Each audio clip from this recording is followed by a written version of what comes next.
Suprabhatam, good morning, जय श्री राधे, जय श्री कृष्ण। बच्चों कैसे हो? बहुत बढ़िया, हम भी ठीक हैं। चलिए एक प्रयोग से हम लोग आज का शुरुआत करेंगे क्लास। गिलास में क्या है? पानी है। ये कलम सीधी है कि टेढ़ी है? सीधी है। जरा इसको देखना ध्यान से। क्या लग रहा है? यहाँ पानी के सतह पर ये सीधा लग रहा है कि टेढ़ा लग रहा है? हो गया, टेढ़ा दिख रहा है ना? चलिए अब हम इसको रखते हैं और इस पर चर्चा करेंगे। कारण क्या है कि सीधा कलम पानी में डालने पर हमें टेढ़ा नजर आता है, बाहर निकाल के देखते हैं तो सीधा है, अंदर डालते हैं तो फिर टेढ़ा है। आखिर ये माजरा क्या है? यह विज्ञान है, साइंस है, प्रकाश के किरण के गमन का रहस्य है, सीक्रेट है। विज्ञान यही तो कहता है क्या, क्यों, कैसे। तो हम विज्ञान पढ़ रहे हैं, ठीक है ना? और क्रमबद्ध हम पढ़ेंगे, ये नॉलेज लेंगे और एक्सपेरिमेंट पर आधारित, on the basis of experiment, प्रयोग पर आधारित हम विज्ञान पढ़ेंगे और देखेंगे कि क्यों और कैसे। चलिए बात करते हैं। तो हम यहाँ अभी चर्चा किए और वीडियो बनाने में विलंब हो गया, एक बार फिर इसको रिपीट करना चाहेंगे, ठीक है? कांच में आप देखते हैं, हवा की एक बात कर लेते हैं। देखिए प्रकाश की किरण, प्रकाश का स्रोत चाहे सूर्य हो या टॉर्च हो या मोमबत्ती हो, किरण जब गमन करती है तो प्रकाश की किरण हमेशा गमन करती है ए बी सी डी सीधी रेखा में, ठीक है? तो हमेशा प्रकाश की किरण सीधी रेखा में गमन करती है।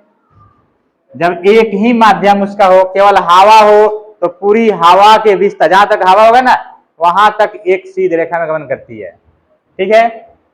हवा के बाद मान लीजिए कि यहां पानी आ गया, जल का सतह आ गया, यह पानी, हवा को हमने कहा विरल माध्यम क्योंकि इसके कण जो है दूर दूर हैं।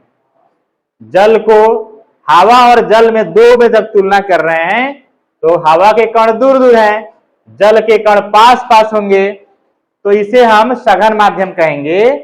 हवा के तुलना में यह सघन है और जल के तुलना में हवा विरल माध्यम है। इसको हम मीडियम 1, मीडियम 2 कह सकते हैं, कहेंगे। तो अभी यहां हमने कहा कि जब प्रकाश की किरण हवा तक चलती है, पूरी जहां तक हवा है वहां एक सीधी रेखा में गमन करती है। जैसे ही जल का सतह आता है यह अपने मार्ग से विचलित हो जाती है, मार्ग से मुड़ जाती है, भटक जाती है, डिविएट हो जाती है। तो इसी को कहते हैं अपवर्तन, ठीक है? देखिए परावर्तन क्या होता है कि गई, टकरा के चली आई, इधर गई उधर गई, टकरा के लौट जाती है। इसमें टकराने वाली बात नहीं है, अंदर घुसती है उसमें, पदार्थ में, या हवा हो या पानी हो या कांच हो, घुसेगी अंदर, पार करके जाएगी, लेकिन या तो इधर मुड़ेगी अथवा उधर मुड़ेगी। अब देखिए जहां टच की, इसको हम अगर एक पॉइंट माने तो इस पॉइंट पर एक खड़ी लाइन, अगर ये सतह को हम आधार रेखा मान लें, बेस लाइन, तो इस पर एक परपेंडिकुलर लंब खींचे, लंब जो है 90 डिग्री का होगा। तो देखिए ये किरण जाने वाली थी ऐसे सीधे, एकदम इसका पहले वाला जो लाइन था ये था ट्रैक, इस ट्रैक पर ये जाती, लेकिन अभिलंब जो है इसकी ओर ये थोड़ी मुड़ गई, ऐसे इधर मुड़ी, ये आ रही है मुड़ करके यहां तक। तो जहां तक जल है वहां तक जो है अब एक जैसा इसका स्पीड होगा, चाल होगा, यहां से यहां तक एक सीधी रेखा होगी। आगे फिर यहां हवा अगर है तो माध्यम फिर बदल गया, अभी जल था अब हवा हो गया है, अब फिर विरल माध्यम हो गया, ये विरल हो गया, विरल माध्यम। तो विरल माध्यम में फिर अविलंब से दूर हट करके जाएगी, जैसा कि पहले जा रही थी इसके समांतर ये जाएगी। देखिए तो ये मार्ग में क्या हो रहा है, विचलन, मार्ग में टर्निंग हो रहा है, इसी को बोलते हैं अपवर्तन। ठीक है ना, रिफ्रैक्शन। एक और हम केस लेते हैं, ये हो गया case study, case study first.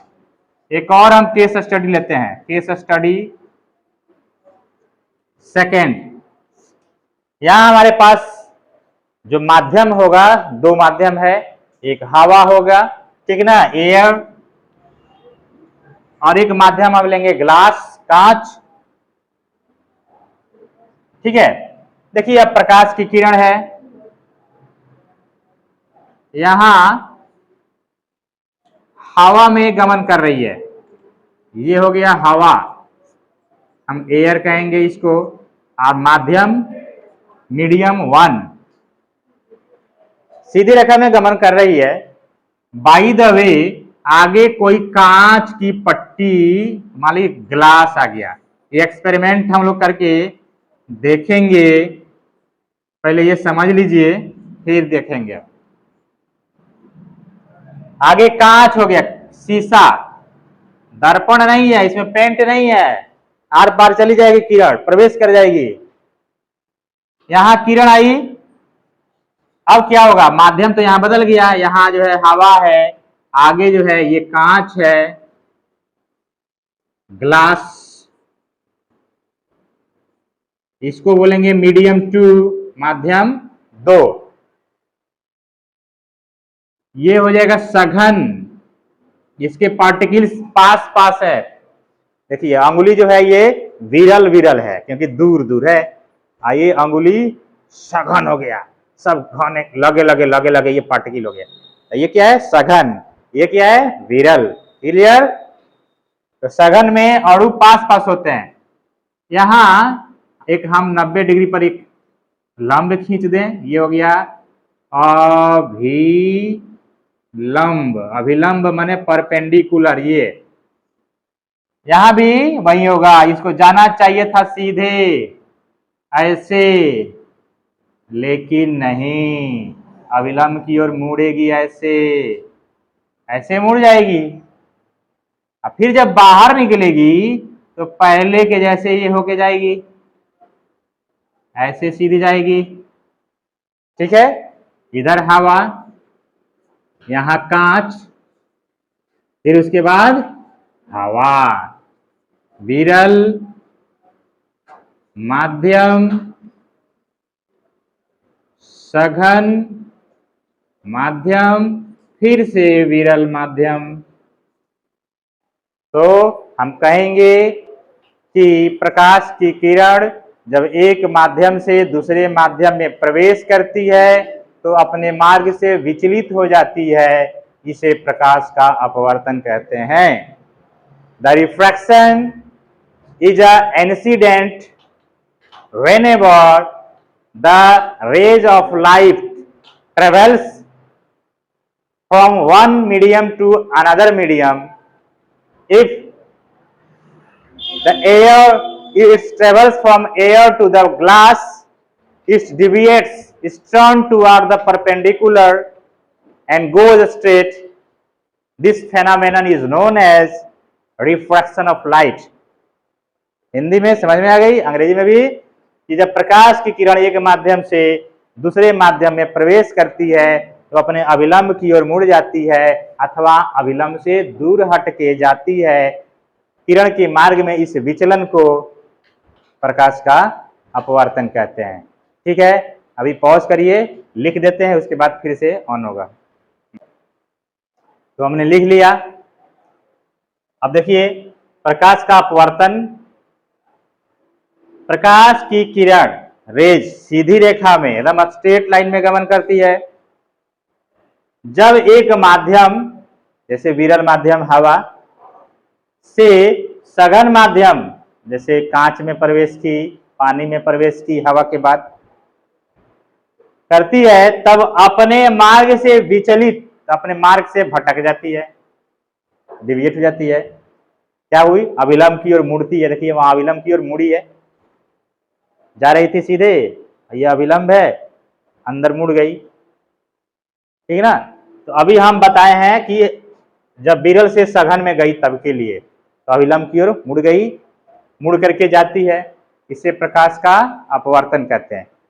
फिर क्या होगा, अभी तो ये सघन में प्रवेश की तब, अथवा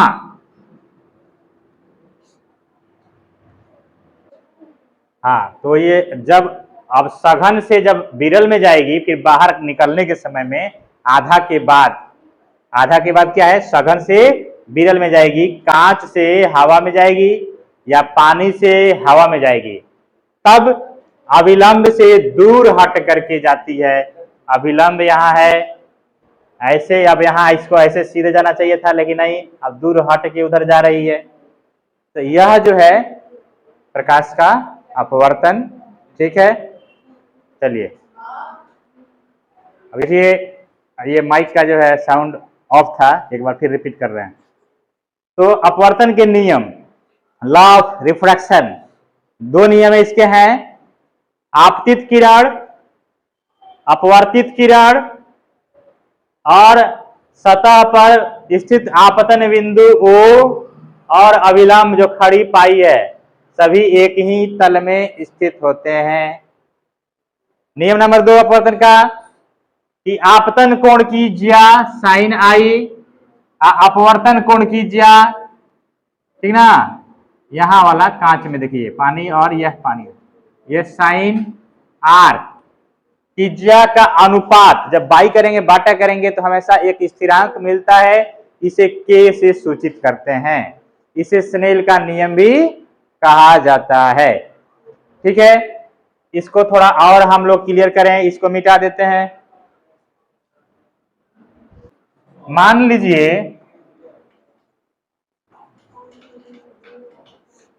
कि हवा में प्रकाश की चाल V1, ठीक ना, V1 है हवा में प्रकाश की चाल, और कांच में प्रकाश की चाल, कांच में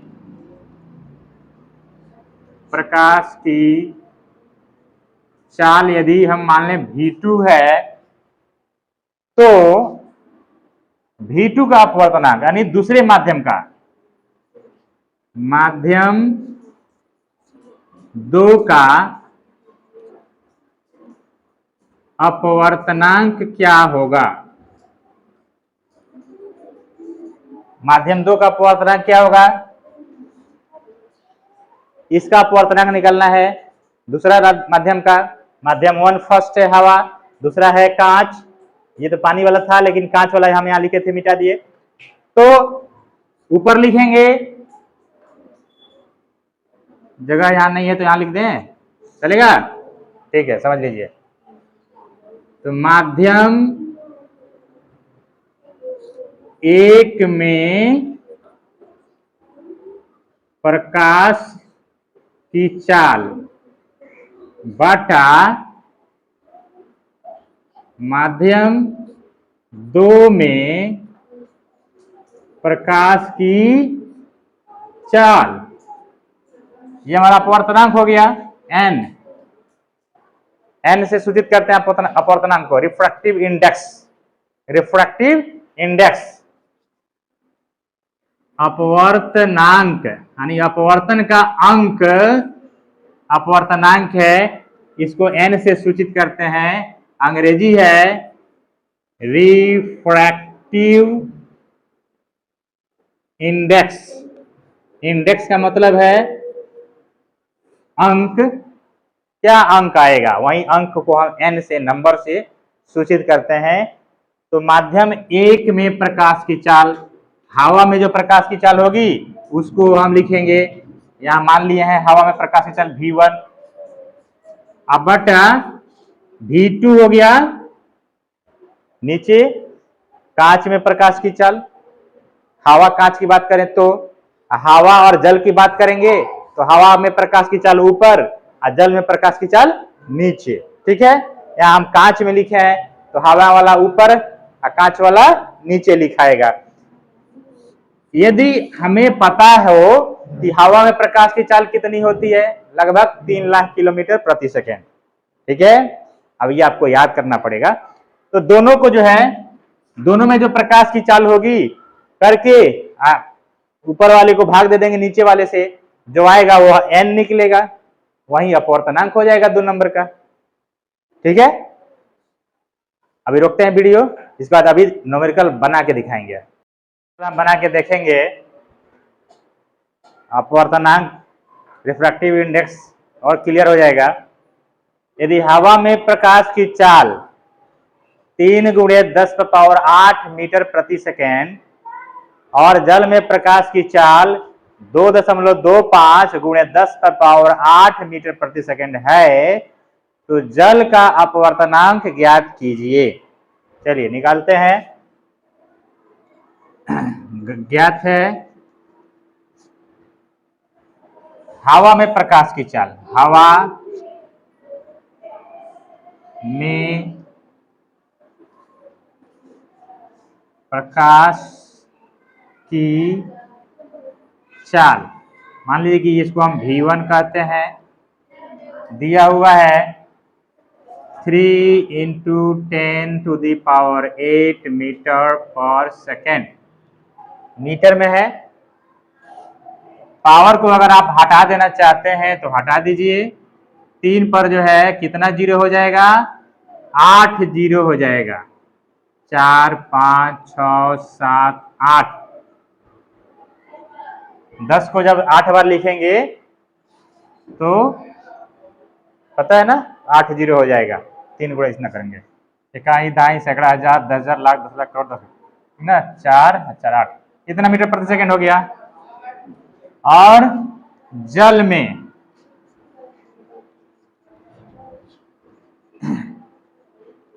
प्रकाश की चाल, इसको V2 कहिए, वेलोसिटी 2 या स्पीड 2, यह दिया हुआ है 2.25 × 10⁸ मीटर पर सेकेंड, या 8 इस पर है तो 2 तो इधर हो गया तो घट जाएगा, तो 6 जीरो और बढ़ेगा, 4 और 2 6 मीटर प्रति सेकेंड। अब हमें अपवर्तनांक निकालना है, ठीक ना, किसका, दूसरका का, माध्यम 2 का, यानी जल का अपवर्तनांक n ये निकालना है। तो n = V1/V2, फार्मूला पहले आपको मिला हुआ है, इसको हल कर लीजिए। 3 पर 8 जीरो, 1 2 3 4 5 6 7 8, और नीचे हो जाएगा 225 और 6 जीरो, 6 जीरो कैंसिल करिए, 3 3 6, 2 2 4 2 6, इतना कैंसिल हो गया, आया कितना 300/225। बहुत बढ़िया, अभी आवाज आई है, लगता है कि अब समझ में आया है। ठीक है, इसको क्या करेंगे, अब डिवाइड करेंगे, भाग करेंगे, वह हमारा निकल जाएगा अपवर्तनांक। 300 को भाग करिए 225, चलिए भाग करिए जल्दी, भाग हम कर रहे हैं तो ये 3 3 अब बार बार आता रहेगा, तो हम कहेंगे 1.33 अपवर्तनांक हो गया आंसर। ठीक है, ऐसे अपवर्तनांक निकालेंगे। चलिए इसको लिख लीजिए, स्क्रीनशॉट लीजिए, पॉज करके लिखिए। ठीक है, स्क्रीनशॉट लीजिए और चैनल को सब्सक्राइब करिए, लाइक करिए, कमेंट करिए, ताकि उत्साह बढ़े और ऐसे ही वीडियो आपके लिए लेकर आते रहें और आपका भी मार्गदर्शन होता रहेगा, हमारा भी उत्साह वर्धन होता रहेगा। Thank you.